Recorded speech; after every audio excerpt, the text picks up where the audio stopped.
ನಮಸ್ಕಾರ. ಲೋಕಾಯುಕ್ತ ದಾಳಿ ಟಿವಿಗೆ ಸ್ವಾಗತ. ನಾನು ಸಿದ್ದರಾಮಯ್ಯ ಅವರ ಮುಖ್ಯಮಂತ್ರಿ ಅಧಿಕಾರಾವಧಿ ಗುತ್ತಿಗೆಗೆ ನೀಡಲಾಗಿತ್ತು. ಈಗ ಪೂರ್ಣಾವಧಿಗೆ ವಿಸ್ತರಣೆಗಾಗಿ ಮುಖ್ಯಮಂತ್ರಿ ಕಾಂಗ್ರೆಸ್ ಹೈಕಮಾಂಡ್ ಜೊತೆ ಚೌಕಾಸಿ ಮಾಡುತ್ತಿದ್ದಾರೆ ಎಂದು ಕೇಂದ್ರ ಉಕ್ಕು ಮತ್ತು ಭಾರೀ ಕೈಗಾರಿಕಾ ಸಚಿವ ಎಚ್.ಡಿ. ಕುಮಾರಸ್ವಾಮಿ ವ್ಯಂಗ್ಯವನ್ನ ಮಾಡಿದ್ದಾರೆ.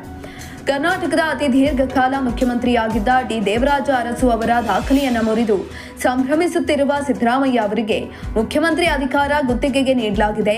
ದೇವರಾಜ ಅರಸು ಅವರ ಆಡಳಿತದಲ್ಲಿ ಮಾಜಿ ಪ್ರಧಾನಮಂತ್ರಿ ಇಂದಿರಾ ಗಾಂಧಿ ಅವರಿಗೆ ಸವಾಲು ಹಾಕಿದ್ರು.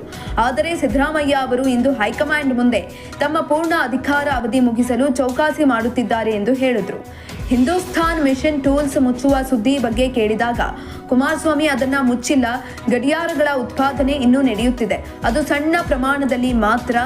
HMTಯ ಹೂಡಿಕೆ ಹಿಂತೆಗೆತವನ್ನ 2016ರ ಹಿಂದೆಯೇ ಘೋಷಿಸಲಾಗಿತ್ತು. ಹೊಸ ತಂತ್ರಜ್ಞಾನಗಳನ್ನು ಅಳವಡಿಸಿಕೊಳ್ಳುವ ಮೂಲಕ HMTಯನ್ನ ಪುನರ್ ಜೀವನಗೊಳಿಸುವ ಸಾಧ್ಯತೆಯ ಬಗ್ಗೆ ನಾನು ಪ್ರಧಾನಿ ನರೇಂದ್ರ ಮೋದಿ ಅವರೊಂದಿಗೆ ಚರ್ಚಿಸುತ್ತಿದ್ದೇನೆ.